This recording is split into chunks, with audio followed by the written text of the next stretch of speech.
अस्सलाम वालेकुम dear students and welcome to all of you students. आज हम डिस्कस करने जा रहे हैं स्टेशनरी वेव्स को। लेकिन डियर स्टूडेंट्स, आज के लेक्चर में हम प्रिंसिपल ऑफ सुपरपोजिशन को डिस्कस करेंगे और जो उसके तीन केसेस हैं, तीन इंपॉर्टेंट पॉइंट्स हैं, उनमें से जो एक हमारे सिलेबस में इंक्लूडेड है दैट इज स्टेशनरी वेव, इसे बाद में डिस्कस करेंगे। तो dear students, principle of superposition क्या है, आइए जरा डायग्राम्स की मदद से इसको समझने की कोशिश करते हैं। डियर स्टूडेंट्स, लेट्स सपोज मेरे पास दो वेव्स हैं। एक ये वेव है जो मैंने आपके सामने इस तरीके से ड्रॉ की, ठीक है, और इसी के कॉरस्पॉन्डिंगली एक हमारे पास सेकंड वेव है। ये इसे आप कह दें this is your wave number 1 और this is your wave number 2। Dear students, अगर दो वेव्स किसी मीडियम में इस तरीके से सुपरपोज करें, इस तरीके से आपस में ओवरलैप करें कि दोनों का रिजल्टेंट डिस्प्लेसमेंट एड अप हो के ज्यादा हो जाए, तो उसे आप कहते हैं कि इन दोनों वेव्स ने एक इंटरफेरेंस परफॉर्म की है, दैट इज कंस्ट्रक्टिव इंटरफेरेंस। आप इसे इस तरह से समझिए डियर स्टूडेंट्स, लेट्स से मैं कहता हूं कि ये वाला जो डिस्प्लेसमेंट आपको नजर आ रहा है, दिस डिस्प्लेसमेंट इज y1, और ये जो आपको डिस्प्लेसमेंट नजर आ रहा है, दिस डिस्प्लेसमेंट इज y2। तो डियर स्टूडेंट्स, जब ओवरलैपिंग होगी, इस बात को जरा गौर से देखना है आपने, इसकी जब ओवरलैपिंग हो जाएगी लाइक दिस, ये देखें बिल्कुल मैं इसके कॉरस्पॉन्डिंगली इसे ड्रॉ कर रहा हूं, तो ये जो रिजल्टेंट डिस्प्लेसमेंट है ये ज्यादा हो जाएगा लाइक दिस, इस तरीके से। अब ये जो आप डिस्प्लेसमेंट देख रहे हैं डियर स्टूडेंट्स, इसे आप फर्दर ऐसे लिख सकते हैं, the resultant displacement is y which is the sum of individual displacements of each wave, y1 plus y2। ठीक है डियर स्टूडेंट्स, ये एक केस को भी हमने डिस्कस किया। आइए जरा सेकंड केस को भी डिस्कस करते हैं। डियर स्टूडेंट्स, सेकंड केस में ये अज्यूम कर लेते हैं कि हमारे पास एक वेव ये है लाइक दिस, ठीक है dear students, this is wave 1 और इसी के कॉरस्पॉन्डिंगली हम ड्रॉ कर रहे हैं हमारी सेकंड वेव को, जो कि इस तरीके से है डियर स्टूडेंट्स, और ये वेव 2 है। अब इसके डिस्प्लेसमेंट को भी हम नाम देंगे डियर स्टूडेंट्स। ये देखें, ये जो डिस्प्लेसमेंट आपको नजर आ रहा है, दिस इज y1, ठीक है डियर स्टूडेंट्स, और यहाँ पे ये जो आपको डिस्प्लेसमेंट नजर आ रहा है, इसे मैं नाम दूंगा जी y2 का। तो डियर स्टूडेंट्स, ये दो वेव्स हैं, जब ये एक मीडियम में ओवरलैप करेंगी, सुपरपोज करेंगी, तो इनकी सुपरपोजिशन से होगा क्या, आइए देखते हैं। डियर स्टूडेंट्स, यहाँ पे दोनों एम्पलीट्यूड्स बजाय ऐड होने के सब्ट्रैक्ट हो जाएंगे, क्योंकि ये दोनों वेव्स क्या हैं, ये आउट ऑफ फेज हैं।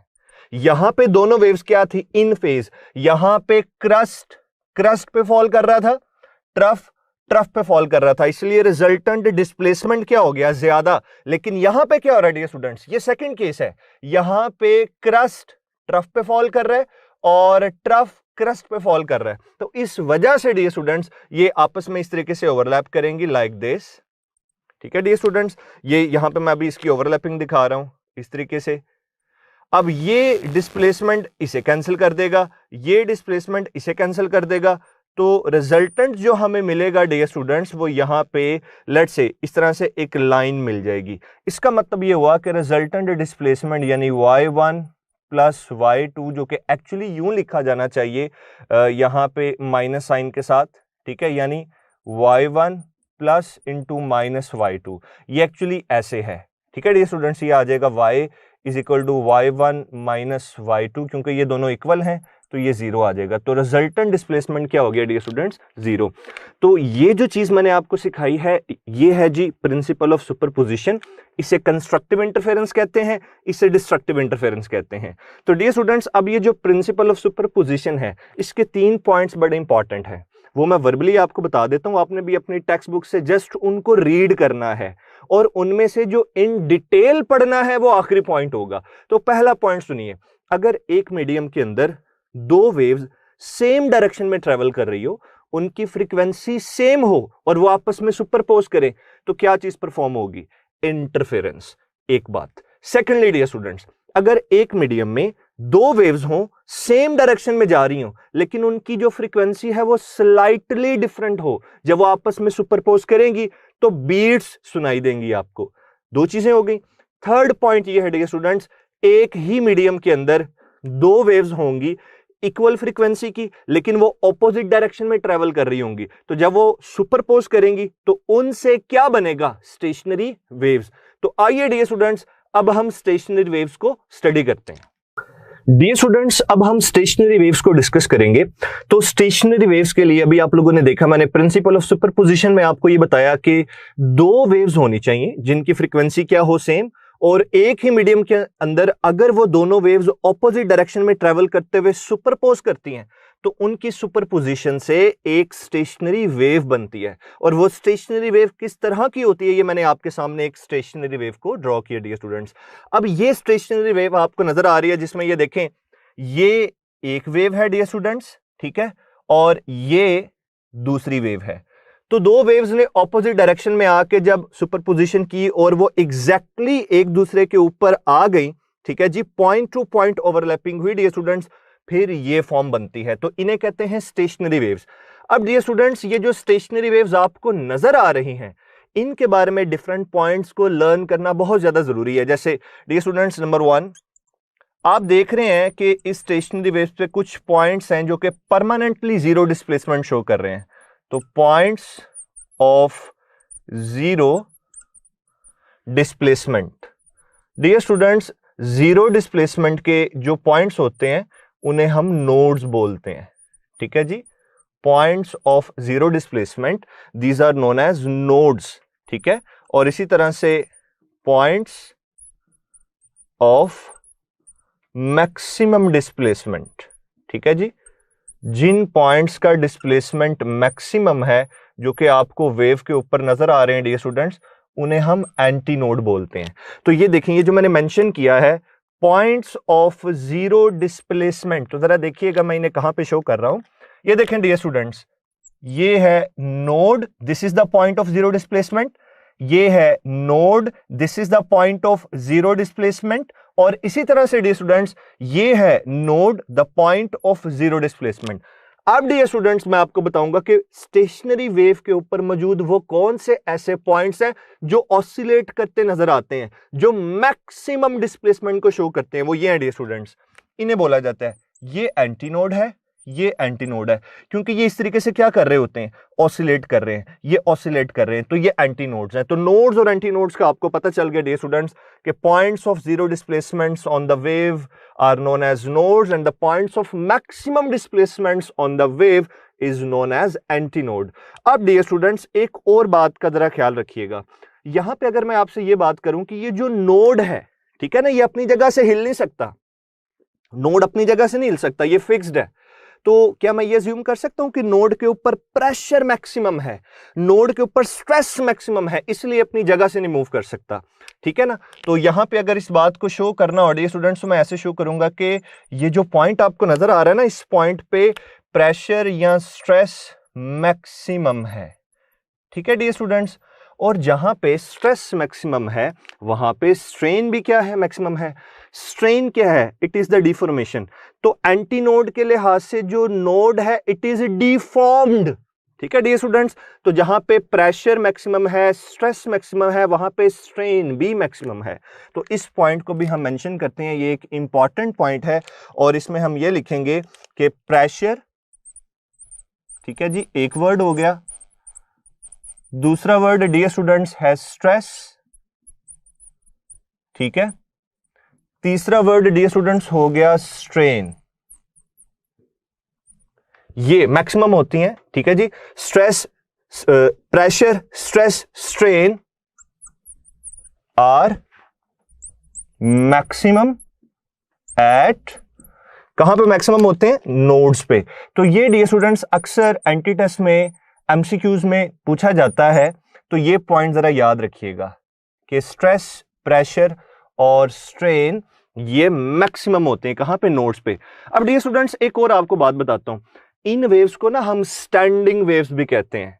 ये मैंने जानबूझ के स्टार्ट में आपको नहीं बताया, जब आप अपनी टेक्स्ट बुक पढ़ोगे तो वो स्टेशनरी वेव्स को स्टैंडिंग वेव भी बोलता है। What is meant by standing wave, ये जो एनर्जी है ना वो इस लूप के अंदर ऑसिलेट कर रही होती है, और एनर्जी कभी नोड्स से फ्लो करके आगे नहीं जाती। मतलब एक लूप के अंदर जो एनर्जी कन्फाइंड है वो एक लूप के अंदर ही ऑसिलेटिंग रहती है, वो इन नोड से फ्लो करके दूसरे लूप में नहीं जाती, पीछे भी कोई लूप होगा डियर स्टूडेंट्स वहां पे नहीं जाती।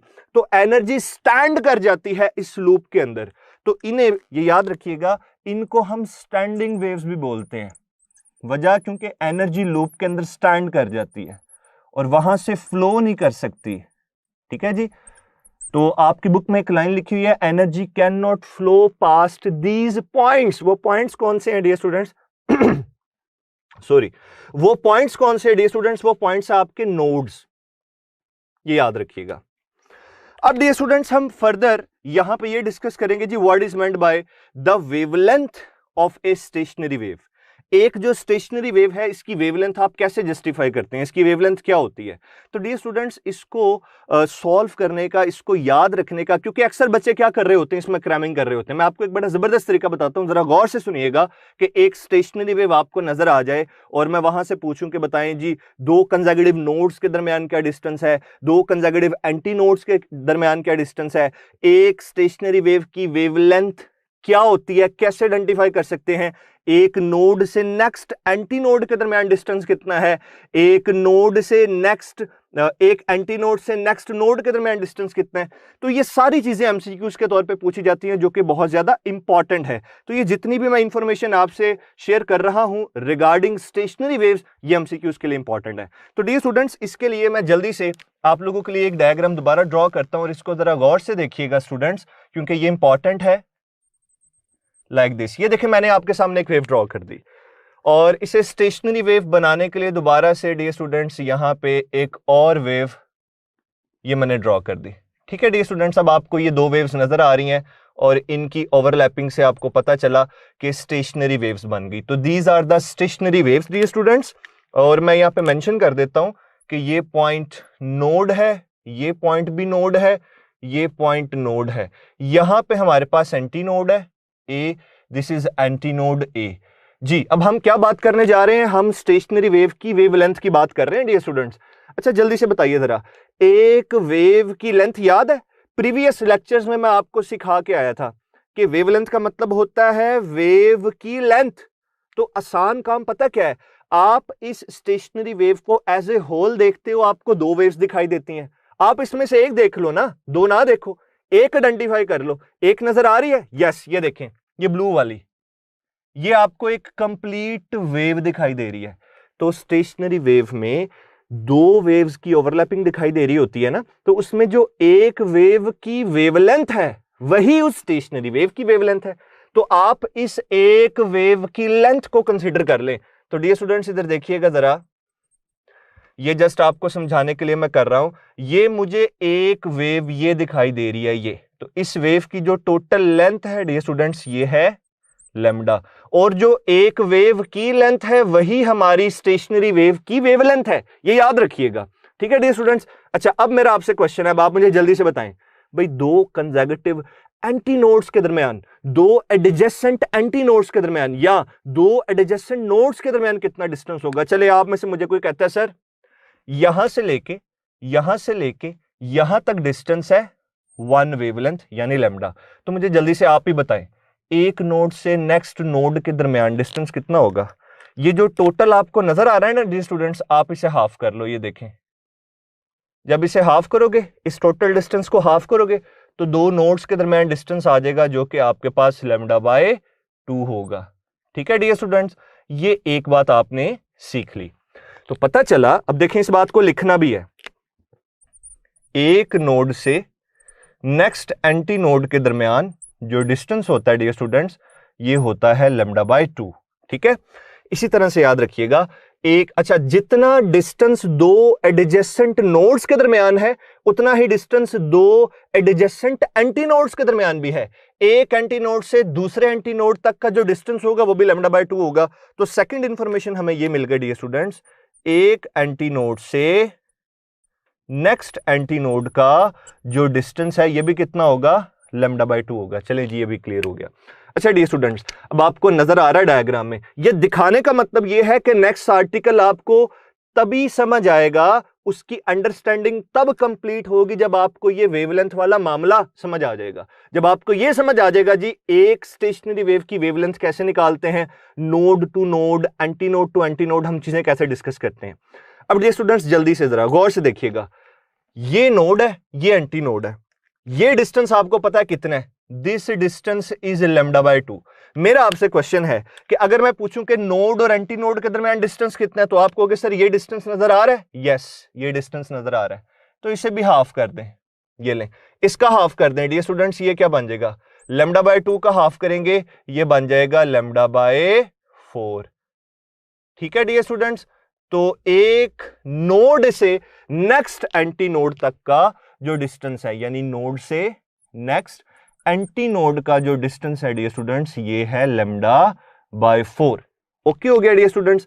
अब देखिए बड़ी सिंपल सी बात है, ये लैम्डा बाय 4, ये लैम्डा बाय 4, इसी तरह से ये देखें आगे आ जाएं, lambda by 4, lambda by 4, lambda by 4, lambda by 4। तो देखें यहां से यहां तक क्या बन रहा है, ये अभी जरा वेरीफाई कर लेते हैं ना, क्योंकि मैंने स्टार्ट में जल्दी से क्या बोल दिया, जितना डिस्टेंस दो नोड्स के दरमियान है उतना ही दो एंटी नोड्स के दरमियान है, जस्टिफाई करते हैं मैं 4 हिस्सों में डिवाइड कर ले, 4 इक्वल पार्ट्स में डिवाइड कर लें। ठीक है, ये भी एक तरीका हो सकता है, lambda by 4, lambda by 4, lambda by 4, lambda by 4, this lambda by 4 plus lambda by 4, तो दो कंसेक्यूटिव एंटी नोड्स के दरमियान में डिस्टेंस कितना आ गया, लैम्डा बाय 2 आ गया। तो ये जो मैंने एक इंफॉर्मेशन आपसे शेयर किया डियर स्टूडेंट्स, ये आपको डिफरेंट एमसीक्यूज के लिए बहुत ज्यादा हेल्पफुल है, इसे आपने याद रखना है, इसे आपने मिस नहीं करना है डियर स्टूडेंट्स। तो अब इसकी अपने तौर पे जब आप प्रैक्टिस करें तो अपने रजिस्टर पे पेज के ऊपर दोबारा से आप एक स्टेशनरी वेव बनाइए। ठीक है, उसमें से एक वेव की वेवलेंथ को आइडेंटिफाई करने के बाद जो मैंने लेक्चर में आपको काम करके दिया है ना, ये आप खुद ब खुद कीजिए, तो आपको किसी क्रैमिंग की जरूरत नहीं पड़ेगी, आपको बिल्कुल देखने से समझ आ जाएगा कि नोड से नोड, एंटी नोड से एंटी नोड टोटल क्या डिस्टेंस है, उसे वेवलेंथ की टर्म्स में कैसे डिस्कस किया जाता है। अब डियर स्टूडेंट्स यहां पे एक और बड़ी अहम बात है जो एमसीक्यूज में डिस्कस की जाती है। देखिए ना, एक्चुअली जब वेव बनती है ना, तो ये मीडियम के पार्टिकल्स की वाइब्रेटरी मोशन होती है। तो ये आपको स्टेशनरी वेव का एक लूप दिखाई दे रहा है, इस लूप के अंदर भी मीडियम के पार्टिकल्स की वाइब्रेटरी मोशन है। तो डियर स्टूडेंट्स वो जो मीडियम के पार्टिकल्स है ना, जो इस लूप के अंदर ऑसिलेट कर रहे हैं, वाइब्रेट कर रहे हैं, वो actually simple harmonic motion perform कर रहे हैं। तो जब कोई मीडियम का पार्टिकल इस पोजीशन पे आता है तो यहां पे उसकी पोटेंशियल एनर्जी मैक्सिमम होती है। तो ये जो एंटी नोड्स हैं ए जिसे हमने किया है डियर स्टूडेंट्स, यहां पे पोटेंशियल एनर्जी क्या होती है, मैक्सिमम होती है। ठीक है, और डियर स्टूडेंट्स ये देखें पार्टिकल इस तरीके से क्या कर रहा होगा, ऑसिलेट कर रहा होगा, maximum potential energy mean position से जब गुजरेगा, रेफरेंस लेवल से गुजरेगा, तो डियर स्टूडेंट्स मीन पोजीशन पे कौन सी बताएं, कौन सी एनर्जी मैक्सिमम होगी, काइनेटिक एनर्जी मैक्सिमम होगी। और यही चीज आप लोगों ने सिंपल हार्मोनिक मोशन में नहीं पढ़ी थी कि जब एक मैसम की बॉडी ऑसिलेट कर रही है, सिंपल हार्मोनिक मोशन परफॉर्म कर रही है, तो एक्सट्रीम पोजीशन पे मैक्सिमम पोटेंशियल एनर्जी होती है बॉडी के पास और मीन पोजीशन पे मैक्सिमम काइनेटिक एनर्जी होती है। तो यहां पे मीडियम के particles with in the loop simple harmonic motion perform कर रहे हैं। ठीक है डियर स्टूडेंट्स, तो एंटी नोड पे पोटेंशियल एनर्जी मैक्सिमम होती है, और नोड नहीं बोलना, खबरदार अगर आपने नोड बोला, भाई नोड तो अपनी जगह से मूव ही नहीं करता, क्योंकि ये कॉन्सेप्ट इस तरीके से डिस्कस किया जाता है कि एंटी नोड पे ए पे पोटेंशियल एनर्जी मैक्सिमम है, तो बच्चा गलती से ये समझ बैठता है कि इसका मतलब है नोड पे काइनेटिक एनर्जी मैक्सिमम होगी। नो डियर स्टूडेंट्स, नोड ऐसे पॉइंट्स हैं जो अपनी जगह से हरकत ही नहीं करते, मूव ही नहीं करते, वो रेस्ट में रहते हैं, ये याद रखिएगा। इस पोजीशन को नोड नहीं कहना, this is the mean position और इक्विलिब्रियम पोजीशन। तो मीन पोजीशन पे काइनेटिक एनर्जी मैक्सिमम होगी। ठीक है जी, तो I hope so dear students, ये जो मैंने सारी डिटेल आप लोगों से डिस्कस की है रिगार्डिंग स्टेशनरी वेव्स, और इसमें मैंने जितने पॉइंट्स आप लोगों से डिस्कस किए हैं, ये एमसीक्यूज के लिए बहुत ज्यादा इंपॉर्टेंट है, कंसेप्चुअल एमसीक्यूज के लिए इंपॉर्टेंट है। आई होप सो ये सारी चीजें आपको समझ आ गई होंगी। तो आइए डियर स्टूडेंट्स, अब हम अपना नेक्स्ट आर्टिकल स्टार्ट करते हैं, और नेक्स्ट आर्टिकल का नेम है जी stationary waves in stretched string. तो आइए जरा देखते हैं, टॉपिक का नेम है स्टेशनरी वेव्स। हम इस आर्टिकल में ये देख रहे होंगे कि स्ट्रेच्ड स्ट्रिंग को जब हम प्लक करके छोड़ते हैं, ठीक है जी। आप इसकी एक बड़ी जबरदस्त एग्जांपल यूं लीजिए कि आपके पास एक स्ट्रिंग है, एक रबर बैंड है डियर स्टूडेंट्स, आप उसे प्लग करें, यानी दो स्पोर्ट्स के दरमियान फिक्स कर ले, उसे प्लग करें, खींचें, छोड़ें, वो आपको वाइब्रेट करता दिखाई देगा, तो आपको डिफरेंट लूप्स बनते दिखाई देंगे, वहां पे स्टेशनरी वेव्स बन रही होती हैं। तो वहां पे जो डिफरेंट कैरेक्टरिस्टिक्स हैं, डिफरेंट फॉर्म्स हैं, डिफरेंट कॉन्सेप्ट्स हैं, रिलेशंस हैं, उनसे रिलेटेड हमें एमसीक्यूज कैसे पूछे जा सकते हैं, इसके लिए हम ये सारा टॉपिक स्टडी कर रहे हैं। तो टॉपिक का नेम है stationery waves in stretched string. आइए डियर स्टूडेंट्स स्टार्ट करते हैं इस टॉपिक को। और इस टॉपिक में सबसे पहले मैं कंसीडर करूंगा कि मेरे पास दो फिक्स्ड स्पॉट्स हैं जहां पे मैंने एक स्ट्रिंग को स्ट्रेच्ड फॉर्म के अंदर कनेक्ट किया है। डियर स्टूडेंट्स, एक ये है और एक ये आपको स्पॉट नजर आ रही है, फिक्स्ड स्पॉट्स हैं ये। और ये एक लेंथ L की स्ट्रिंग है डियर स्टूडेंट्स, जो कि स्ट्रेच्ड है और इन दोनों स्पॉट्स के दरमियान है।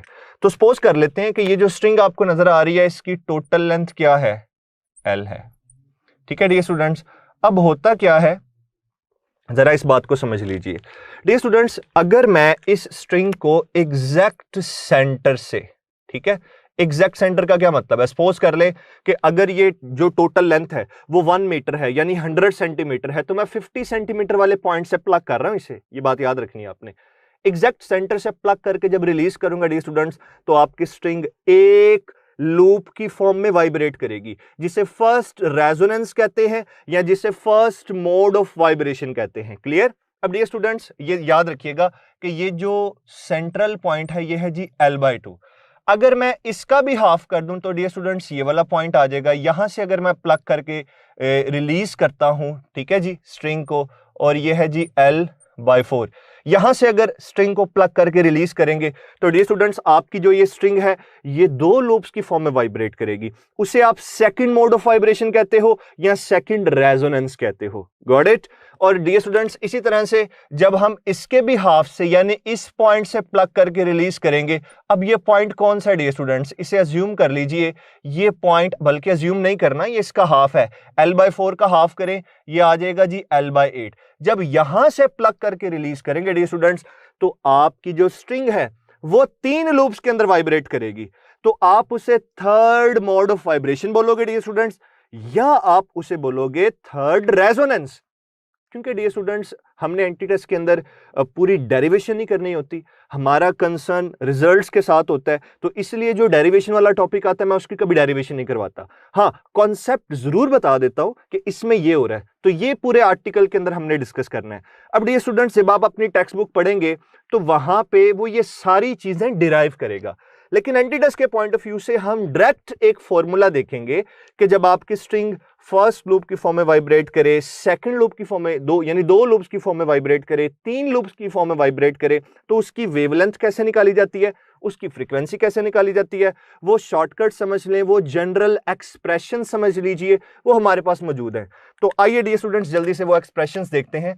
अगर आपने वेवलेंथ निकालनी हो तो वेवलेंथ का एक जनरल एक्सप्रेशन ये है, λn is equal to 2/n into L। एक ये रिलेशन है डियर स्टूडेंट्स, और यहां पे n एक इंटीजर है जिसकी जो वैल्यू है डियर स्टूडेंट्स वो जरा देख लें।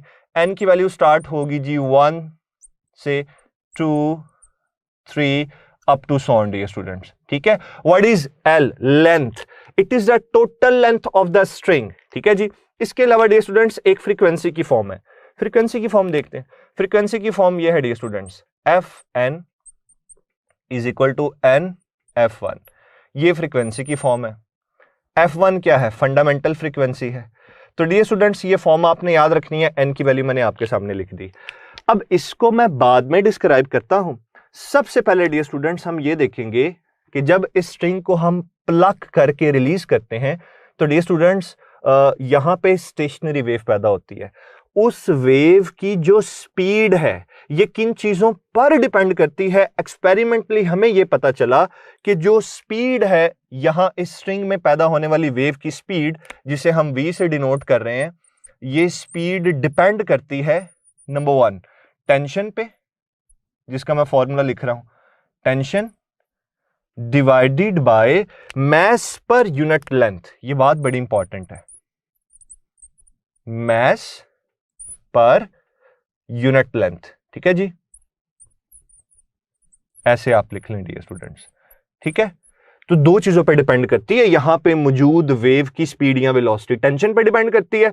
ठीक है जी, और किस पे डिपेंड करती है, मास पर यूनिट लेंथ। ये जो आपने वायर यूज की है, इस वायर की या इस स्ट्रिंग की कितना मास है पर यूनिट लेंथ, उस पर डिपेंड करता है। तो आइए अब जरा सिंबॉलिकली से देखते हैं, सिंबॉलिक रिप्रेजेंटेशन क्या है। Dear students, tension basically force है, आप इसे एफ से डिनोट कर सकते हैं। मास पर यूनिट लेंथ को इस तरह से डिनोट किया जाता है।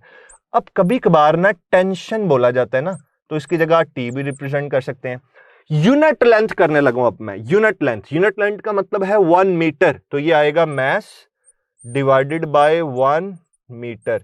तो डियर स्टूडेंट्स, आप इसे सिंपली ऐसे क्यों नहीं लिखते, T over M, because something divided by 1 is equal to something, यानी m divided by 1 is equal to m। लेकिन यहां पे एक प्रॉब्लम है, होल्ड ऑन डियर स्टूडेंट्स।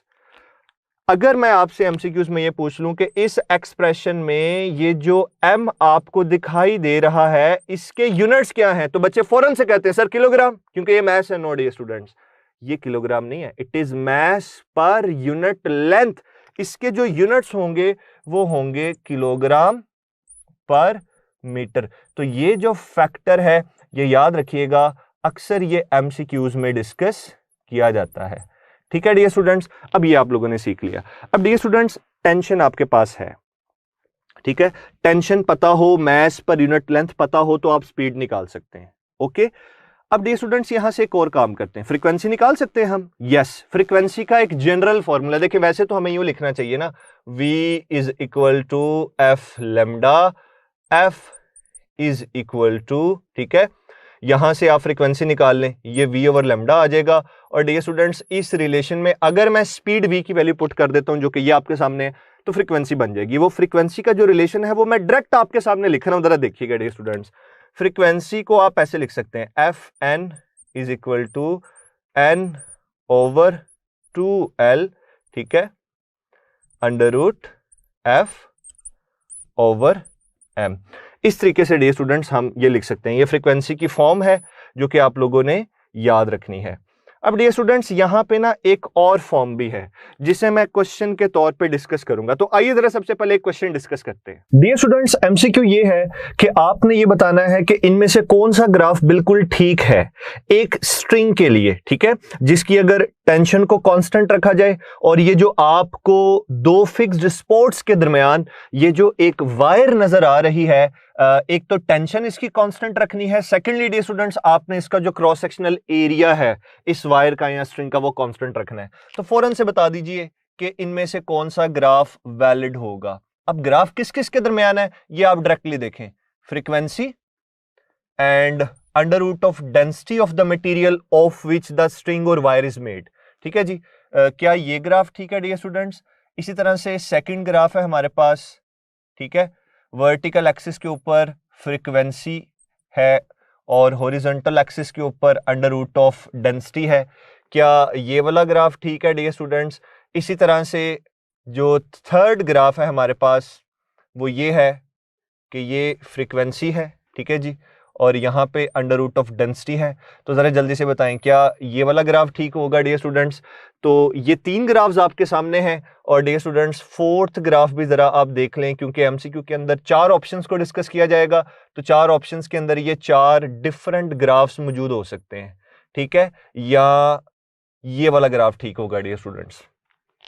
तो अब बच्चा पता क्या सोचता है, वो फ्रीक्वेंसी के इस रिलेशन की तरफ आ जाता है या फ्रीक्वेंसी के इस रिलेशन की तरफ आ जाता है और वो देखता है कि डेंसिटी पे जो डिपेंडेंस है ही नहीं, तो वो क्या करता है, कहता है जी whatever is the density of the material और द स्ट्रिंग, फ्रीक्वेंसी क्या रहेगी, सेम रहेगी, वो ये वाला आंसर लगा के आ जाता है।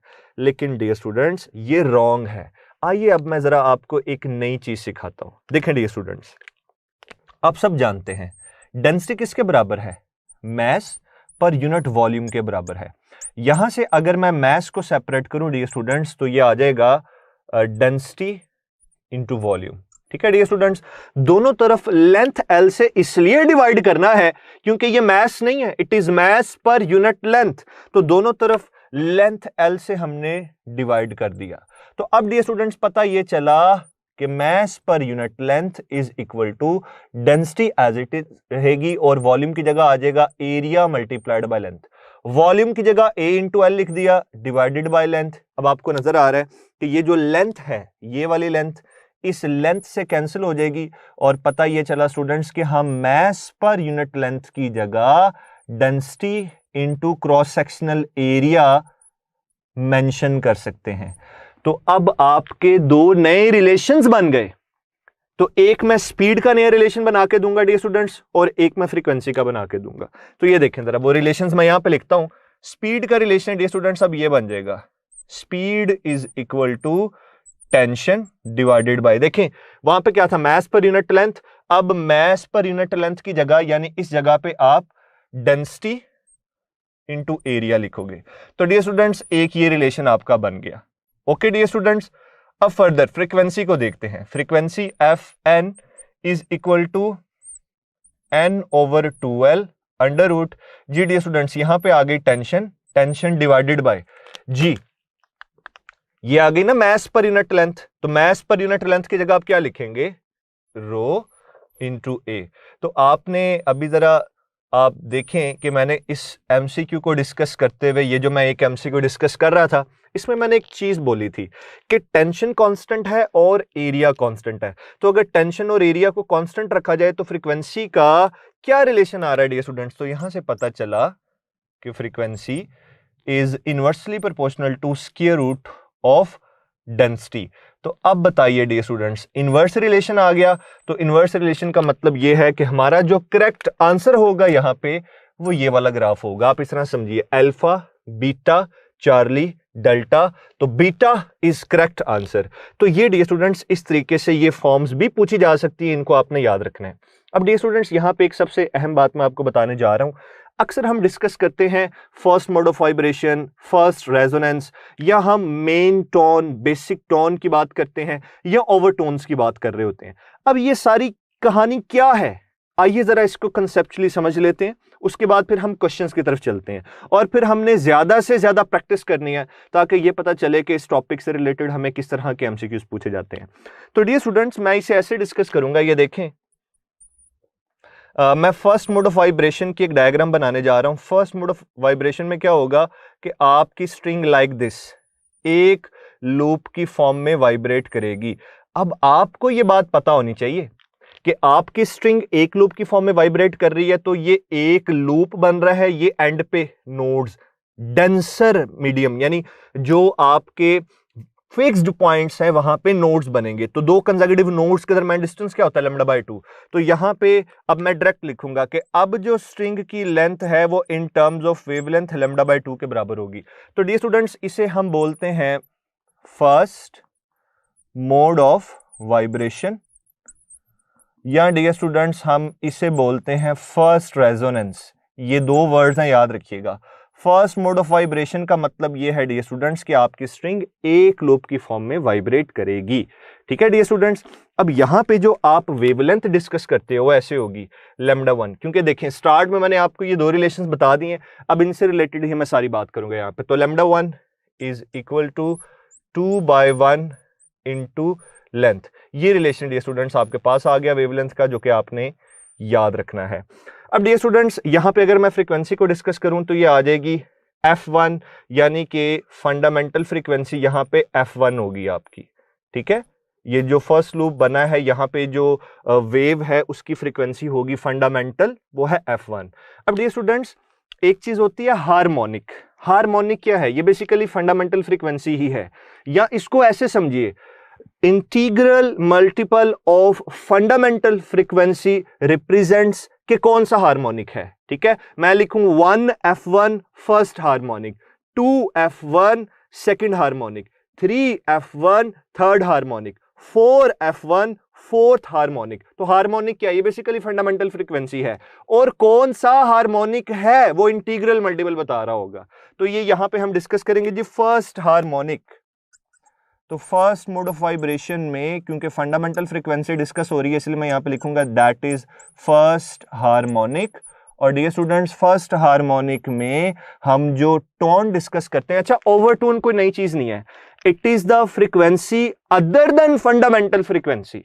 ओवरटोन्स क्या है? फ्रीक्वेंसी। हार्मोनिक क्या है? फ्रीक्वेंसी। ये किसी नई बला का नाम नहीं है, ये याद रखिएगा। बच्चों को ये पता ही नहीं होता कि हार्मोनिक क्या है, ओवरटोन क्या है, तो फिर ये पता कैसे चलेगा कि फर्स्ट हार्मोनिक है या सेकंड ओवरटोन है?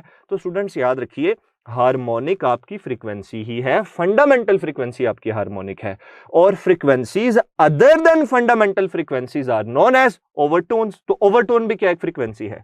तो फर्स्ट हार्मोनिक में ओवरटोन नहीं होता, इसे हम कहते हैं मेन टोन, ठीक है। यहां डियर स्टूडेंट्स इसका नाम होता है basic tone, main by basic tone. तो अब ये सारी टर्म्स जो इससे रिलेटेड है वो जरा याद रखिएगा।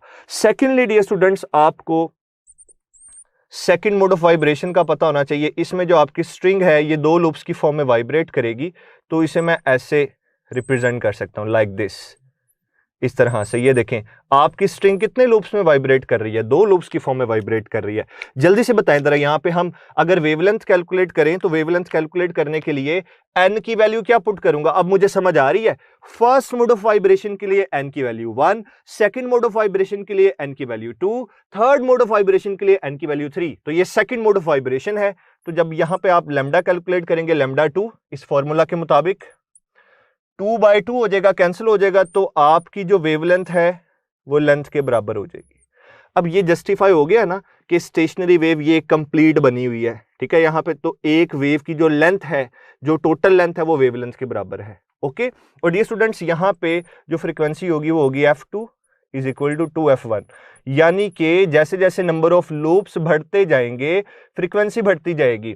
सेकंड मोड ऑफ वाइब्रेशन में फ्रीक्वेंसी डबल है, किसके मुकाबले में? फर्स्ट के मुकाबले में। तो डियर स्टूडेंट्स इसे बोलते क्या है? ये देखें जरा, बड़ा प्यारा वर्ड है सेकंड मोड ऑफ वाइब्रेशन, और एक और मैंने वर्ड बोला था सेकंड रेजोनेंस बोल सकते हैं। इन वर्ड्स को, इन कॉन्सेप्ट्स को सबसे पहले सुन लीजिए।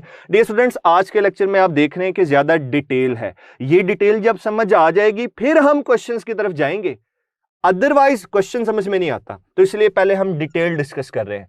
Second mode of vibration dear students, अब आप इसे सेकंड हार्मोनिक कहोगे। ये सेकंड हार्मोनिक फंडामेंटल फ्रीक्वेंसी है, second harmonic. Second mode of vibration इसे बोलेंगे जी सेकंड हार्मोनिक, ठीक है डियर स्टूडेंट्स। और अगर ओवरटोन की बात की जाए तो मैं इसे बोलूंगा फर्स्ट ओवरटोन। इधर फर्स्ट ओवरटोन क्यों नहीं है? क्योंकि इधर मेन टोन है, इधर बेसिक टोन है, क्योंकि फंडामेंटल फ्रीक्वेंसी है, तो इधर हम बात करेंगे फर्स्ट ओवरटोन। अब जितनी मर्जी बातें कर लें, जिस तरह मर्जी समझा लें कि ये हार्मोनिक है, ये ओवरटोन है, बच्चों को नहीं समझ आती। तो इसके लिए मैं एक आसान सा शॉर्टकट आपको बता रहा हूं। हार्मोनिक तो समझ आ जाएगा ना, हार्मोनिक तो बहुत इजी है, वो आप फटाफट से निकाल लेंगे, लेकिन ओवरटोन कैसे निकालेंगे वो भी जरा देखने डियर स्टूडेंट्स। एक शॉर्टकट आपसे शेयर कर रहा हूं, वो ये है nth harmonic is equal to n minus 1th overtone, ठीक है डियर स्टूडेंट्स। ये शॉर्टकट आपने याद रखना है, ये बड़ा इंपॉर्टेंट है और ये आगे कई टॉपिक्स में एप्लीकेबल है, तो इसे भूलना नहीं है आपने। अभी मैं इसको अप्लाई भी करके दिखाता हूं आपको। डियर स्टूडेंट्स अब ये देखेंगे कि अगर थर्ड मोड ऑफ वाइब्रेशन हो तो क्या होता है। Dear students third mode of vibration के अंदर 3 लूप्स बनेंगे लाइक दिस। एक ये लूप आपके सामने है डियर स्टूडेंट्स, इसी तरह से एक ये लूप आपके सामने है और एक ये लूप है। तो देखें आपकी स्ट्रिंग आपको दिखाई दे रही है कि ये 3 लूप्स में वाइब्रेट कर रही है। तो अब यहां पे मैं डायरेक्टली बात करूंगा। अगर मैंने यहां पे वेवलेंथ निकालनी हो तो वेवलेंथ का आप वो रिलेशन यूज कर लें, फ्रीक्वेंसी भी आप वहां से फाइंड आउट कर लें। इसे कहते हैं जी थर्ड मोड ऑफ वाइब्रेशन, ठीक है डियर स्टूडेंट्स। और यहां पे जो हार्मोनिक होगा वो होगा थर्ड हार्मोनिक, ये बात याद रखनी है, ठीक है। अब थर्ड हार्मोनिक है तो n की वैल्यू है 3 में से 1 माइनस करें क्या बन जाएगा? सेकंड ओवरटोन बनेगा। तो जैसे यहां पे फर्स्ट, अच्छा यहां पे ओवरटोन क्यों नहीं है? क्योंकि डियर स्टूडेंट्स ये बेसिक टोन की बात कर रहा है, ये मेन टोन की बात कर रहा है। ये बेसिक है, फर्स्ट मोड ऑफ वाइब्रेशन के बाद ओवरटोन्स आएंगे, क्योंकि फर्स्ट मोड ऑफ वाइब्रेशन के अंदर तो फंडामेंटल फ्रीक्वेंसी डिस्कस की जाती है, और मैंने बोला था ओवरटोन्स क्या होती हैं, ये फ्रीक्वेंसी है अदर देन फंडामेंटल।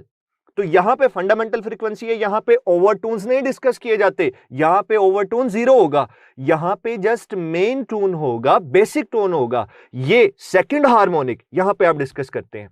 अब डियर स्टूडेंट्स, एक हार्मोनिक सीरीज है आपके पास, जो कि आप इस तरीके से लिखते हैं, मैं यहां पे लिख देता हूं, वो ये है F1 2F1 3F1 4F1 and up to so on. Dear students, हम कहां तक जाते हैं, NF1 तक जाते हैं।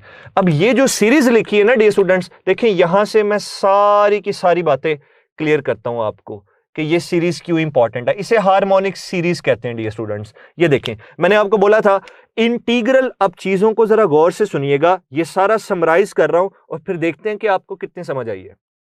डियर स्टूडेंट्स, मैंने आपको बताया था integral multiple of fundamental frequency is known as harmonic. तो ये देखें, यहां पे इंटीग्रल मल्टीपल कौन है, 1 है ना। तो फर्स्ट हार्मोनिक, यहां पे क्या डिस्कस किया जा रहा है, फर्स्ट हार्मोनिक, ये याद रखिएगा, मैं इसे साथ साथ लिख रहा हूं, इट इज फर्स्ट हार्मोनिक। अब मुझे बताएं, अगर फर्स्ट हार्मोनिक है, ओवरटोन्स यहां पे होने चाहिए, यहां से बताएं, फर्स्ट हार्मोनिक है, n की वैल्यू 1, 1 - 1, तो ओवरटोन क्या होगी, नो ओवरटोन। ये देखें, इसे कहते हैं this is first harmonic, no overtones are here. ठीक है जी, यहां पे क्या चीज मौजूद है डियर स्टूडेंट्स, बेसिक टोन बोले आप उसे, बेसिक टोन। ठीक है, यहां डियर स्टूडेंट्स आप उसे बोले मेन टोन। ठीक हो गया। और फर्स्ट हार्मोनिक को फर्स्ट मोड ऑफ वाइब्रेशन कहते हैं, वो मैंने पहले बता दिया।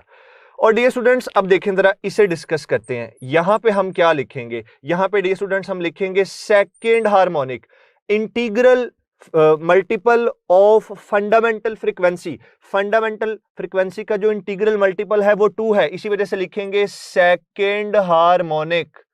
और याद रखना है, हार्मोनिक फ्रीक्वेंसी है, कोई नई चीज नहीं है, मैं बार बार कह रहा हूं, सेकंड हार्मोनिक। ओवरटोन बताएं जल्दी से, यस यहां पे ओवरटोन होगा, n की वैल्यू है 2, तो ये होगा 2 - 1th ओवरटोन, तो ये फर्स्ट ओवरटोन बन जाएगा। सेकंड हार्मोनिक है, लेकिन ओवरटोन क्या है, फर्स्ट ओवरटोन। ठीक है डियर स्टूडेंट्स, ये बात भी आपको समझ आ गई। अच्छा, अब यहां चलते हैं, ये क्या लिखा हुआ है, ये लिखा हुआ है डियर स्टूडेंट्स 3F1। 3F1 है, तो जल्दी से बताएं हार्मोनिक कौन से मैं लिखूंगा, third harmonic, integral multiple of fundamental frequency, इसे मैं लिखूंगा this is third harmonic. I hope so आपको ये बातें अब क्लियर हो रही होंगी, बातें समझ आ रही होंगी। और ओवरटोन बताएं, n की वैल्यू कितनी है, 3, यहां आ जाए। अगर थर्ड हार्मोनिक हो, 3 - 1 सेकेंड ओवरटोन बनेगा ये, तो ये है जी सेकेंड ओवरटोन। तो इसी वजह से डियर स्टूडेंट्स, ये मैंने आपको एक शॉर्टकट बना के दिया है यहां पे कि ये याद रखना है, nth harmonic is equal to n - 1th overtone. तो इस तरह से इन चीजों को याद रखा जाता है। अब जब कभी नाम लिया जाए, जरा सुन लें, जब कभी नाम लिया जाए first mode of vibration, first resonance, ठीक है, आपसे ये बोला जाए फर्स्ट हार्मोनिक, तो चीजों को समझ जाइएगा कि 1F1 की बात की जा रही है। ठीक है डियर स्टूडेंट्स, आइए अब जरा देखते हैं कि क्वेश्चंस किस तरीके से हमें पूछे जा सकते हैं, कैसे कैसे क्वेश्चंस हैं जो इस टॉपिक से ओवरऑल पूछे जाते हैं। अब हम क्वेश्चंस पे क्वेश्चंस करेंगे और फिर हमें समझ आएगी ये बात कि डियर स्टूडेंट्स, इतनी ज्यादा जो हमने डिस्कशन की, बहस की, चीजों को सीखा, कंसेप्चुअली देखा, वो चीजें कैसे अप्लाई हो रही होती हैं क्वेश्चन के अंदर। तो आइए जरा एक क्वेश्चन डिस्कस करते हैं dear students. Let's say question ये है कि एक आपको डायग्राम गिवन है इस तरीके से, लाइक दिस। ठीक है जी, और डियर स्टूडेंट्स, ये 2 फिक्स्ड स्पॉट्स आपको दिखाई हैं। यहाँ पे एक स्टेशनरी वेव है, ठीक है जी, ये स्टेशनरी वेव आपको नजर आ रही है, और स्टेशनरी वेव के कितने लूप्स नजर आ रहे हैं, 3 लूप्स नजर आ रहे हैं। ये ओवरऑल डिस्टेंस आपको गिवन है क्वेश्चन के अंदर, ये डिस्टेंस है जी 0.5 मीटर का। और डियर स्टूडेंट्स, इसके अलावा आपको ये जो लेंथ ऑफ स्ट्रिंग है ये गिवन है, ये है जी 6 मीटर। ओके हो गया डियर स्टूडेंट्स। अब कुछ स्टेटमेंट नहीं दी हुई, क्वेश्चन दिया है, क्वेश्चन के अंदर ये डायग्राम दे दिया है, और वो कहता है जल्दी से आप यहां पे बताइए कि लैम्डा की वैल्यू क्या होगी। तो डियर स्टूडेंट्स, 4 ऑप्शंस आपके पास होंगे। मैं ऑप्शंस को नहीं डिस्कस कर रहा, क्या अप्रोच होगी आपको। देखें, इस डायग्राम को देखने से फौरन से पता चल जाता है भाई ये थर्ड रेजोनेंस है, थर्ड मोड ऑफ वाइब्रेशन है, क्योंकि डियर स्टूडेंट्स आपकी स्ट्रिंग 3 लूप्स में वाइब्रेट कर रही है। ठीक है, तो नंबर 1 डियर स्टूडेंट्स, मैं यहां पे फौरन से ये फॉर्मूला लगाऊंगा, lambda n is equal to 2/n multiplied by length. अब ये यहां पे किस तरीके से हमें सोल्यूशन देगा, आइए जरा देखते हैं। डियर स्टूडेंट्स, ये 3 लूप्स की फॉर्म में वाइब्रेट कर रही है, थर्ड मोड ऑफ वाइब्रेशन है, n की वैल्यू 3 यूज करूंगा, ये आ जाएगा 2 और इधर फिर n की वैल्यू 3 मल्टीप्लाइड बाय, हाँ जी टोटल लेंथ कितनी है वो हमें गिवन है, वो है जी 6। तो डियर स्टूडेंट्स ये देखें, 3 1 3, 3 2 6, 2 into 2 4। तो इसका मतलब है डियर स्टूडेंट्स हमारा जो करेक्ट आंसर होगा वो क्या होगा, 4 मीटर होगा। डियर स्टूडेंट्स, अक्सर एमसीक्यू के अंदर यह भी डिस्कस किया जाता है कि जैसे जैसे आपके नंबर ऑफ लूप्स इंक्रीज होते हैं तो इसका इफेक्ट क्या होता है। ठीक है, नंबर ऑफ लूप्स इंक्रीज होने का क्या मतलब है, first mode of vibration 1 loop, second mode of vibration 2 loops, third mode of vibration 3 loops. तो नंबर ऑफ लूप्स के इंक्रीज होने से फ्रीक्वेंसी और वेवलेंथ पे क्या फर्क पड़ता है, ये आपने बताना है। डियर स्टूडेंट्स, ये देखें, यहां से आपको नजर आ रहा है कि अगर फिक्स्ड लेंथ रख के हम नंबर ऑफ लूप्स को ज्यादा करेंगे तो वेवलेंथ क्या होगी, डिक्रीज होगी, एक पॉइंट। और secondly Fn is equal to N F1, fundamental frequency तो नहीं ना चेंज होती, फंडामेंटल फ्रीक्वेंसी क्या रहेगी, वो तो सेम रहेगी। तो ये रिलेशन आपको ये बता रहा है कि फ्रीक्वेंसी का नंबर ऑफ लूप्स के साथ क्या रिलेशन है, डायरेक्ट रिलेशन है। तो पता ये चला डियर स्टूडेंट्स कि नंबर ऑफ लूप्स को इंक्रीज करने से हमारी जो वेवलेंथ है ये डिक्रीज होती है, ठीक है, और जो फ्रीक्वेंसी है ये इंक्रीज हो जाती है। ठीक है, और डियर स्टूडेंट्स यहां पे इस तरीके से चीजें डिस्कस की जाती हैं। तो एक ये एमसीक्यू हो गया आपके सामने, एक ये एमसीक्यू हो गया, और एक मैंने ये ओवरऑल आपसे एमसीक्यू डिस्कस किया कि अगर कोई ग्राफ से रिलेटेड क्वेश्चन आ जाए तो वो इस तरह का क्वेश्चन है जो आपसे अक्सर पूछा जाता है। डियर स्टूडेंट्स, अब हमें क्वेश्चन इस तरीके से भी पूछा जा सकता है, इसे जरा गौर से देखिएगा। आपको एक कंप्लीट स्टेटमेंट गिवन होगी, लेकिन मैं यहाँ पे इसको जरा शॉर्ट टर्म में इस तरीके से डिस्कस कर रहा हूं कि लेट्स से डियर स्टूडेंट्स आपके पास ये 2 फिक्स्ड स्पॉट्स हैं। ठीक है जी, इन दोनों फिक्स्ड स्पॉट्स के दरमियान एक स्ट्रेच्ड स्ट्रिंग है आपके पास। ठीक है डियर स्टूडेंट्स, और इसकी जो टोटल लेंथ है ये आपको 1 मीटर गिवन है। ओके डियर स्टूडेंट्स, एक इंफॉर्मेशन मैंने आपको दी, स्ट्रेच्ड स्ट्रिंग है, इसकी लेंथ 1 मीटर है। अगर आप इसे 25 सेंटीमीटर से प्लग करते हो, ठीक है, तो आपने बताना है कि जो फ्रीक्वेंसी होगी वो क्या होगी, और इसके साथ साथ जो बाकी इंफॉर्मेशन है वो भी हमें गिवन है। हमें ये बताया हुआ डियर स्टूडेंट्स कि यहाँ पे जो स्ट्रेच्ड स्ट्रिंग है इसमें टेंशन है 20 न्यूटन की डियर स्टूडेंट्स, और ये जो आपको स्ट्रिंग नजर आ रही है इसका जो मास है डियर स्टूडेंट्स ये है जी 5 × 10⁻⁻⁴ kg। ओके डियर स्टूडेंट्स, ये आपके पास इंफॉर्मेशन है, और इसके जो डिफरेंट ऑप्शंस हैं वो मैं यहां पे लिख रहा हूं डियर स्टूडेंट्स। अल्फा ऑप्शन है 200 हर्ट्ज, ठीक है, क्योंकि आपने फ्रीक्वेंसी बतानी है। बीटा ऑप्शन है dear students 100 hertz. Charlie option है डियर स्टूडेंट्स 400 हर्ट्ज, और डेल्टा ऑप्शन है डियर स्टूडेंट्स 250 हर्ट्ज। जी डियर स्टूडेंट्स, आप इसे कैसे सॉल्व करेंगे, आपने फ्रीक्वेंसी बतानी है यहाँ पे।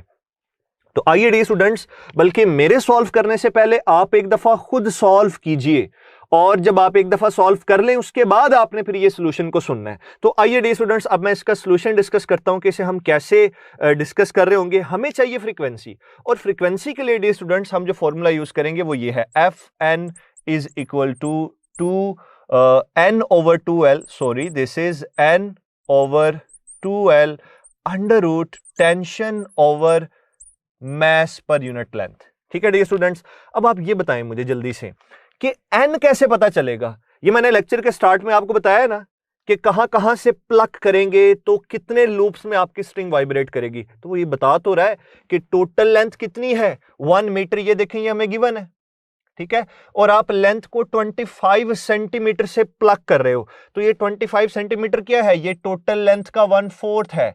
L/4 से प्लग कर रहे हो, और अगर आप 25 सेंटीमीटर यानी L/4 से प्लग करते हो तो डियर स्टूडेंट्स इसका मतलब ये है कि आपकी जो स्ट्रिंग है वो 2 लूप्स की फॉर्म में वाइब्रेट करेगी। तो पता ये चला कि जब आप उसे 25 सेंटीमीटर से प्लग करके रिलीज करोगे तो सेकेंड मोड ऑफ वाइब्रेशन की बात कर रहा है। ये चीज बड़ी इंपॉर्टेंट है, ठीक है डियर स्टूडेंट्स। ये 25 सेंटीमीटर यहां से भी हो सकता है मैं इसे यहां पे कंसीडर कर लूं तो इससे कोई फर्क नहीं पड़ता है।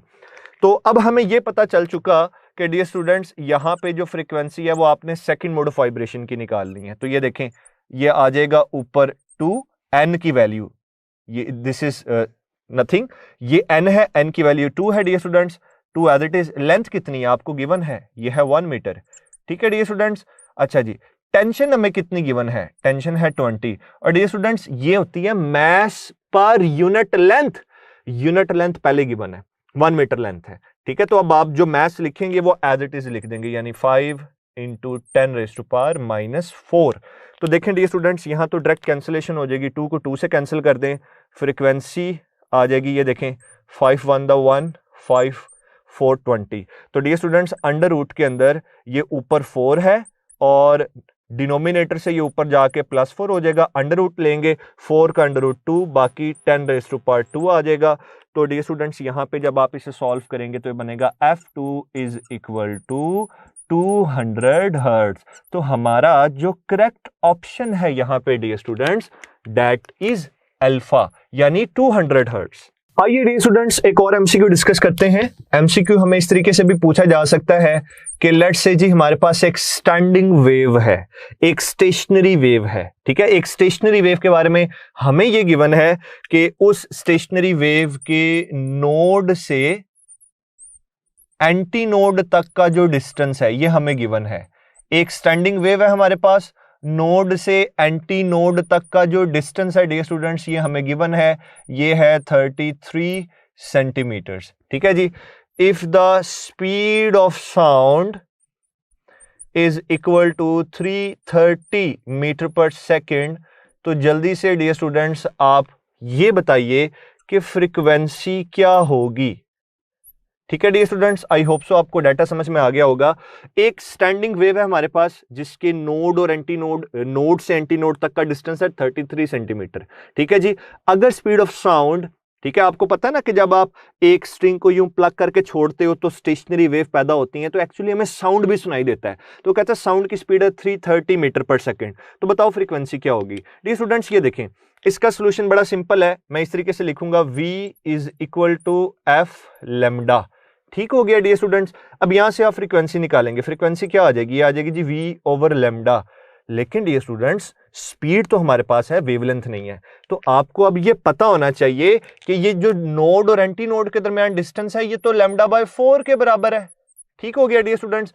तो अगर मैं यहां से वेवलेंथ निकालूंगा तो वो वेवलेंथ कैसे आएगी, आप लिखोगे λ is equal to 4 multiplied by 33, साथ क्या आ जाएगा सेंटीमीटर, तो ये आपकी वेवलेंथ आ जाएगी।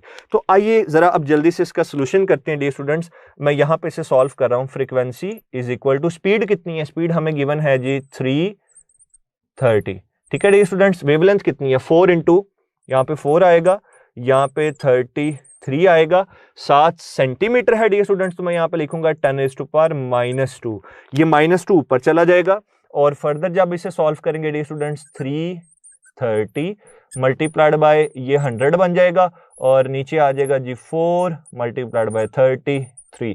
तो डियर स्टूडेंट्स देखिए कितना सिंपल है, ये आ जाएगा इस तरीके से, और जब ये आ जाएगा आपके पास 25, मल्टीप्लाई करें आप 25 को 10 से मल्टीप्लाई करेंगे तो पता चला डियर स्टूडेंट्स हमारे पास फ्रीक्वेंसी आ जाएगी 250 hertz.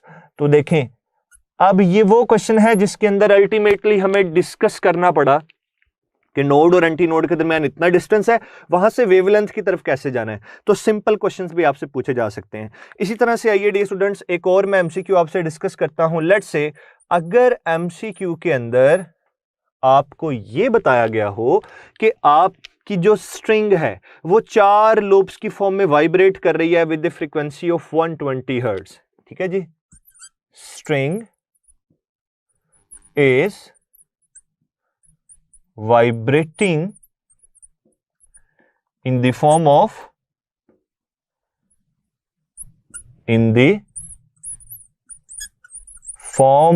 4 loops or with the frequency of 120 hertz. ये इंफॉर्मेशन हमें गिवन है डियर स्टूडेंट्स, ठीक है। एक स्ट्रिंग है जो कि वाइब्रेट कर रही है, कितने सेगमेंट्स में, कितने लूप्स में वाइब्रेट कर रही है, 4 लूप्स में, कितनी फ्रीक्वेंसी के साथ, 120 हर्ट्ज फ्रीक्वेंसी के साथ। जल्दी से मुझे फंडामेंटल फ्रीक्वेंसी बता दीजिए क्या होगी। चलें, मैं नई वर्ड यूज करता फंडामेंटल फ्रीक्वेंसी, मैं आपको कहता हूं जी मेन टोन बताओ कितने हर्ट्ज होगा, बेसिक टोन बताओ कितने हर्ट्ज होगा, इस तरीके से भी बात की जा सकती है, ठीक है। लेट्स से अगर मैं आपको क्वेश्चन में ये बोलता डियर स्टूडेंट्स कि स्ट्रिंग कितने लूप्स में वाइब्रेट कर रही है, 4 लूप में वाइब्रेट कर रही है, तो 4th हार्मोनिक हो गया। मैं आपसे कहता भाई 3rd हार्मोनिक इतना है, या लेट्स से मैं आपसे ये ना बात करता, मैं चेंज कर रहा हूं जरा, मैं आपको बता रहा हूं वेरिएशन कैसे आ सकती है। अब इस क्वेश्चन की तरफ चलते हैं, लेकिन पहले वेरिएशन को सुन लें। अगर मैं आपको इस क्वेश्चन के अंदर ये कहूं कि 4 लूप्स की जो फ्रीक्वेंसी है वो 120 हर्ट्ज है, तो आप तो फौरन से समझ जाएंगे ना कि ये 4th मोड ऑफ वाइब्रेशन की बात कर रहे हैं, ये 4th हार्मोनिक की बात कर रहे हैं। लेकिन अगर मैं ओवरटोन का वर्ड यूज करता, मैं कहता जी फर्स्ट ओवरटोन 120 हर्ट्ज है, फिर आप क्या कंसीडर करते, मैं आपको कहता नहीं जी सेकंड ओवरटोन 120 हर्ट्ज है, 3rd ओवरटोन 120 हर्ट्ज है, तो फिर आपने हार्मोनिक के लिहाज से सोचना है। ये वेरिएशन भी पूछी जा सकती है। तो आइए जरा इसे देखते हैं, ये तो इंतहाई सिंपल है। F4 is equal to 4 F1, तो यहां से डियर स्टूडेंट्स आप जब फ्रीक्वेंसी फंडामेंटल फाइंड आउट करेंगे तो F1 will be equal to F4 divided by 4, ये आ जाएगा 120 डिवाइडेड बाय 4, और डियर स्टूडेंट्स ये आ जाएगा आपके पास 30 हर्ट्ज। तो ये आपकी फंडामेंटल फ्रीक्वेंसी। तो बेसिक क्वेश्चंस इस तरीके से भी पूछे जा सकते हैं। आइए डियर स्टूडेंट्स एक और एमसीक्यू डिस्कस करते हैं। ये आपके सामने एक सिनेरियो है जिसमें बताया गया जी ये 2 फिक्स्ड स्पॉट्स हैं आपके पास, और यहां पे जो एक स्ट्रेच्ड स्ट्रिंग है उसकी लेंथ आपको गिवन है, दैट इज 5 मीटर, और जब इसे स्ट्रेच किया तो इसके अंदर टोटल टेंशन जो हमने ऑब्जर्व की दैट इज 80 न्यूटन, और यहां पे जो स्ट्रिंग यूज हुई है उसका मास कितना है, 1 kg है। तो डियर स्टूडेंट्स सपोज कर लें कि अगर ये स्ट्रिंग 5 सेगमेंट्स में, 5 लूप्स में वाइब्रेट कर रही है, तो जल्दी से बता दीजिए कि इसकी स्पीड क्या होगी। ठीक है डियर स्टूडेंट्स, तो आइए जरा देखते हैं। अब क्वेश्चन के अंदर ये चीजें बच्चों को बहुत ज्यादा कंफ्यूज करती हैं कि सर 5 सेगमेंट्स में 5 लूप्स की फॉर्म में वो वाइब्रेट कर रही है, तो सर स्पीड कैसे फाइंड आउट करें, क्या कोई ऐसा फॉर्मूला है जिसमें number of, just dear students ये आपको डी ट्रैक करने के लिए दिया हुआ है, चाहे वो एक मतलब लूप की फॉर्म में वाइब्रेट करे, 2 लूप्स की फॉर्म में वाइब्रेट करे, 3 लूप्स की फॉर्म में वाइब्रेट करे, आपको यह पता होना चाहिए कि जो स्पीड है वो सिर्फ टेंशन और मास पर यूनिट लेंथ पर डिपेंड करती है। अगर ये 2 चीजें सेम है तो स्पीड सेम रहेगी। इसका मतलब कि जो हमारे पास एक रिलेशन होता है ये वाला v is equal to F lambda, इसमें नंबर ऑफ लूप्स के कम ज्यादा होने से f और लेमडा में वेरिएशन आती है, स्पीड क्या रहती है, कांस्टेंट रहती है। हाँ, आप स्पीड चेंज कर सकते हैं अगर आप टेंशन को चेंज कर दें, अगर आप मास पर यूनिट लेंथ को चेंज कर दें। तो जब कभी इस तरह का क्वेश्चन आ जाए तो चाहे वो 1 लूप की बात करे, 2 लूप्स की बात करे, 3 लूप्स की बात करे, 4 लूप्स की बात करे, 5 लूप्स की बात करे, वो एक साइड इंफॉर्मेशन है, उससे स्पीड पे कोई इफेक्ट नहीं होगा। तो आपने फौरन से ये फॉर्मूला अप्लाई करना है डियर स्टूडेंट्स। तो आइए जरा इसमें वैल्यूज भी पुट कर देते हैं। अब ये लेंथ ऊपर जाके मल्टीप्लाई हो जाएगी, tension multiplied by length divided by mass. तो डियर स्टूडेंट्स टेंशन हमें कितनी गिवन है, ये हमें गिवन है 80, लेंथ कितनी है 5, और डियर स्टूडेंट्स मास कितना है, ये है 1। तो डियर स्टूडेंट्स ये देखें, फर्दर आप इसे ऐसे लिख सकते हैं 500, इस तरीके से ये √400 बन जाएगा। और डियर स्टूडेंट्स अब आप इसे फर्दर सॉल्व कर सकते हैं। अच्छा बताएं इसका अंडर रूट कैसे लेंगे। बहुत से बच्चे ये सोच रहे होते हैं कि सर हमें अंडर रूट नहीं लेना आता। डियर स्टूडेंट्स अंडर रूट इंतहाई आसान है। देखें जी, क्या कोई 2 ऐसे डिजिट्स हैं जिनको मल्टीप्लाई करें और 400 आ जाए? हैं ऐसे कोई डिजिट्स? आप बच्चे कई दफा ना मैंने देखा कि आप ऐसे सॉल्व करने बैठ जाते हैं, 0 0 यहाँ पे लगाते हैं, 2 0 0 2 2 4, आप कहते हैं यस सर 400 है। तो ये इतनी आपकी ज्यादा प्रैक्टिस होनी चाहिए कि डियर स्टूडेंट्स ये आपको अंडरस्टूड पता हो, पहले से पता हो। तो ये देखें, आप इसे सिंपली लिख दें, ये 20 स्क्वायर है और यहाँ पे जो स्पीड बन जाएगी डियर स्टूडेंट्स वो बन जाएगी 20 मीटर पर सेकंड। तो इस तरह के क्वेश्चन भी पूछे जाते हैं। अब डियर स्टूडेंट्स आज का लास्ट एमसीक्यू डिस्कस करते हैं, क्योंकि हमने सारे टॉपिक को डिटेल में डिस्कस किया था, इसलिए नंबर ऑफ एमसीक्यूज की प्रैक्टिस करवा रहा हूं। तो एमसीक्यू के पूछने का स्टाइल ये भी हो सकता है, लेट्स से मैं आपको कहता हूं जी ये आपके पास एक सेटराइज्ड स्ट्रिंग है, सपोज कर लें यहाँ ये जो स्ट्रिंग है ये 5 लूप्स की फॉर्म में वाइब्रेट करी, मैंने बनाई तो नहीं लेकिन बता दिया है, और इसकी जो टोटल लेंथ है डियर स्टूडेंट्स स्ट्रिंग की वो है 10 मीटर, ठीक है, और यहाँ पे जो वेव है उसकी स्पीड है 20 मीटर पर सेकंड। मुझे जल्दी से फ्रीक्वेंसी बताएं क्या होगी। ठीक है जी, एक सेटराइज्ड स्ट्रिंग है, 5 लूप्स की फॉर्म में वाइब्रेट कर रही है, टोटल लेंथ स्ट्रिंग की इनिशियली 10 मीटर है, फ्रीक्वेंसी बता दें। तो आपको ये पता होना चाहिए कि डियर स्टूडेंट्स यहाँ पे एक्चुअली डिस्कस क्या किया जा रहा है। यहाँ पे ये देखें, फ्रीक्वेंसी का ये फॉर्मूला लगाएंगे, Fn is equal to NV over 2L। ठीक है डियर स्टूडेंट्स, ये एक रिलेशन है। ये कहां से बन गया डियर स्टूडेंट्स, ये रिलेशन आपकी टेक्स्ट बुक के अंदर ही मौजूद है। जो फंडामेंटल फ्रीक्वेंसी है ना डियर स्टूडेंट्स वो V ओवर 2L है ना, तो ये Fn is equal to NF1 है। तो एक्चुअली F1 आपकी यहां पे V ओवर 2L है। ठीक है डियर स्टूडेंट्स, तो ये रिलेशन आपकी टेक्स्ट बुक में गिवन है। तो वो जो मैंने स्टार्ट में जनरल रिलेशन से डिस्कस किए थे वहां पे मैंने डायरेक्ट लिख दिया था Fn is equal to NF1, F1 की जगह V ओवर 2L लिखेंगे तो ये रिलेशन आ जाएगा। अब डियर स्टूडेंट्स सारी वैल्यूज गिवन है, जल्दी से जरा इसे सॉल्व करते हैं। ये देखें, ये आ जाएगा 5, स्पीड हमें कितनी गिवन है, स्पीड हमें गिवन है 20, ये 2 एज इट इज रहेगा, लेंथ कितनी है ये, तो देखें 0 0 से कैंसिल हो जाएगा। ठीक है डियर स्टूडेंट्स, 2 2 से कैंसिल हो जाएगा, तो जो फ्रीक्वेंसी है ये हमारे पास आ जाएगी 5 हर्ट्ज। तो ये डियर स्टूडेंट्स आपका आज का लेक्चर है जो कि इन डिटेल हम लोगों ने डिस्कस किया स्टेशनरी वेव्स को, स्टेशनरी वेव्स इन सेटराइज्ड स्ट्रिंग को, हमने ओवरटोन्स की बात की, हार्मोनिक्स की बात की, हमने मोड ऑफ वाइब्रेशंस की बात की। तो डियर स्टूडेंट्स मेरी आपसे रिक्वेस्ट है कि आप इसे टेक्स्ट बुक से अच्छे तरीके से पढ़िए, अगर कोई भी प्रॉब्लम हो तो जरूर डिस्कस कीजिए। Wish you very best of luck dear students, अपना ख्याल रखिएगा। थैंक यू सो मच, अल्लाह हाफिज।